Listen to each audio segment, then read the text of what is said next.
to another collective conversation. We are coming to you live from Apartmentalize 2023, and I pulled someone off the street who put me in his studio one time, so now he's in my court. Paul, welcome to the show. Thank you so much, Mike. It's great to be here. I'm so happy to be able to see you again in person. We do a lot of collaboration over the phone or over the internet, so it's great to be in person.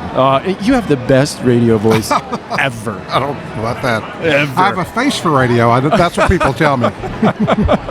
Well, you're in from Houston. Yes, in from Houston. So is Houston hotter than Atlanta? I just have to settle that for myself. It seems like it is right now. It's a little cooler here right now, but maybe in the middle of the summer it's going to be, much warmer here. Oh, it gets off the charts. Okay, so I'm deeply interested in knowing. You've been here a couple of days. You've interacted with people at Apartmentalize. What has resonated with you so far, be it networking, be it the sessions, and what are you looking forward to getting before you head back to Houston? Well, I can tell you that the sessions seem to be getting better and better. I just really have enjoyed the sessions, and unfortunately, it seems like there are a lot of issues out there that people need to really be worried about.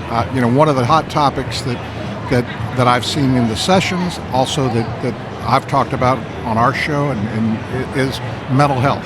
And I know you're a big supporter of trying to put that through an organization to get people, what they need to be able to deal with mental health issues. Another hot topic, obviously, is disengagement of employees, and that they are not having, the turnover of employees. What can you do about the turnover that you have? 53% turnover rate on maintenance roles across the country. It's just wild right now. And obviously, the pandemic contributed to that quite a bit. But that's a lot of what people are trying to find answers to, and I think that's a lot here. But I talked to someone at NAA earlier today, and they said they can't officially say it yet, but it appears that this attendance is going to break last year's record, which is a great sign because after the pandemic it was very, very difficult for all associations to be able to do what they need to do to create the funds to keep their organizations going, and this is a huge fundraiser for NAA. Yeah, that is a true statement, and I think to your point about mental health, I think people being in person, having the opportunity to connect in person where you have real energy from each other is useful in keeping mental health dialed in for yourself. There are lots of other facets, obviously, but getting back together in person on the heels of COVID has been a big deal for people. Yeah, it has been. Hey, I remember an episode that we did, and you were sharing that it's important for a leader to be able to kind of get the conversation started with your employees, because some people don't want to share what they're going through.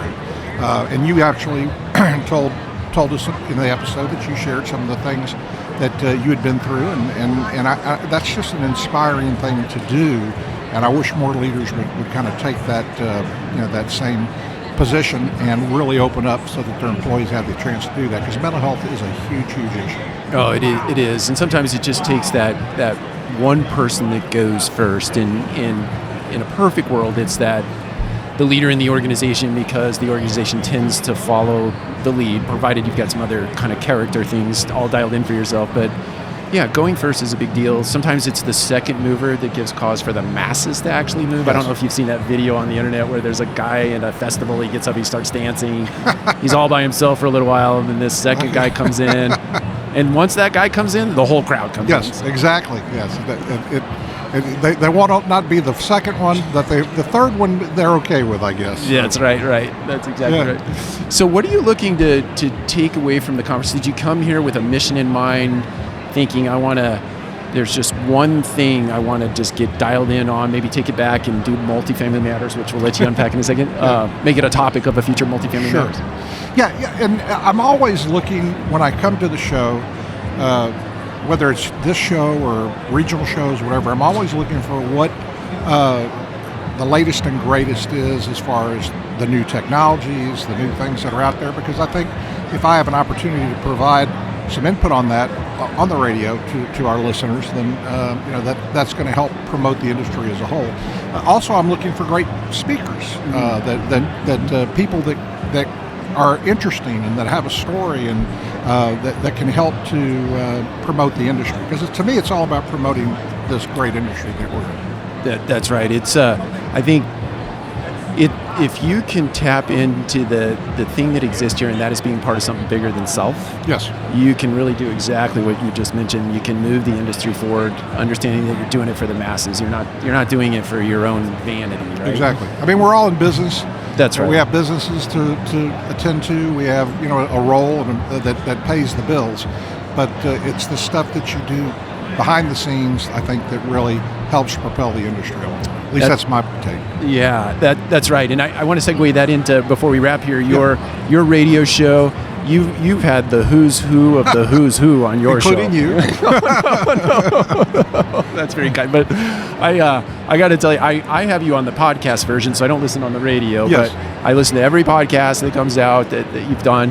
And you really do, to your point, you bring on very insightful leaders who have different takes on the industry, and the topics are very broad. So take some time to promote that radio show, because Sure. it's important. Yeah, it's to my knowledge, the only weekly actual broadcast radio show that's broadcast on the radio. Mm-hmm. It's broadcast in Houston, Texas, which is where I'm headquartered. But you can listen to it from anywhere in the world. I've had listeners contact me from as far away as Australia to say that they listened to an episode and they had a question about something. But it's really something I'm trying to do to create educational, informative episodes for people who work in the multifamily industry. Mm-hmm. It's not a show. I've never wanted to do a show on investing in multifamily or syndicating, which there are some podcasts out there that do that. But what I want to do is I want to try and figure out how to manage properties better and to have people on who can share their expertise and experience in that, good, bad, and ugly. We've had some people tell stories of things that have happened on their properties that where they don't name the property or Sure. individuals, but they'll share that so that people can learn from that and not go down that same road possibly. So to me, it's a great opportunity to do that. And the only thing I can say, just from being in the room, we're approaching 300 episodes. We've been doing this for 6 years, every week, and to be in the room with people like you, who I've told you this before. I think you're one of the most insightful thought leaders in multifamily, and I follow you and all your posts and your podcast. But to have that opportunity to sit for an hour, either on the phone or in the studio with people, I feel like I've received a PhD in multifamily, if there were such a thing, just through osmosis of learning that. So it's been a great experience for me personally, and I know that we've had a lot of people who have enjoyed it, and I get emails from people talking about great topic, great guests, whatever it might be. Yeah, it's. I got to tell you, your last episode with Steve Duquette and Jindu Lee, there was a very kind remark at the very, very end. Oh, yeah. So I meant to send you an email to thank you for that. It was appropriate, and it was something that that is important right now for people to talk about. So I want you back on whenever you can be back on. Definitely, we will make time for it. So hopefully in studio. If you ever get the chance, you get the invite, you get the chance, actually fly to Houston and sit in the studio. It's quite intimidating, to be honest. No, it's easy. Don't worry about it. I throw softball questions. This guy makes it easy. He really does. Well, Paul, I want to thank you for stopping by, investing a little bit of time, and letting me be a part of the secret now that I know it. Dad, don't tell anybody. It's a secret. It's a secret. I tried to get Gary Gregory to tell me, and he said, no, I can't tell you. That's right. So, all right. Thank you so much, Paul. Take care. All right, you too.